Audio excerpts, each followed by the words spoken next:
এবার রোজার ঈদে আমার মেয়ে তার চাচুর কাছ থেকে বেশ কিছু গিফট পেয়েছিল। তার মধ্যে ছিল এই জাদুর বাক্সটি। আর এই বাক্সটি খোলার জন্য মামের এক্সাইটমেন্ট কে দেখে।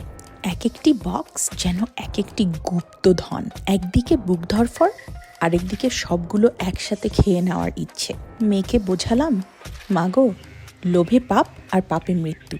আমি একবার ছোটবেলা এভাবে আমার আব্বুর আনা বিদেশি চকলেট একবারে অনেকগুলো খেয়ে কি যে দুর্দশা হয়েছিল। তাই মেয়েকে বোঝালাম, রয়ে শোয়ে অল্প করে খা। তা বললে কি হবে, যখন ভিতর থেকে এত মজার মজার জিনিস বের হয় তখন কি আর লোভ সামলানো সম্ভব। আমরাও টুক করে একটু টেস্ট করে ফেললাম। এই বাক্স থেকে বের হলো গিয়ারাডেলির মজার মজার সব চকলেট অ্যান্ড ট্রিটস। গিয়ারাডেলি একটা বেশ নামকরা ব্র্যান্ড। আমরা কিন্তু তার ফ্যাক্টরিতেও গিয়েছি একসময় সান ফ্রান্সিসকোতে। মেয়ের চাচুকে অসংখ্য ধন্যবাদ। গিফটটি মেয়ে তো বটেই, মারও খুব পছন্দ হয়েছে।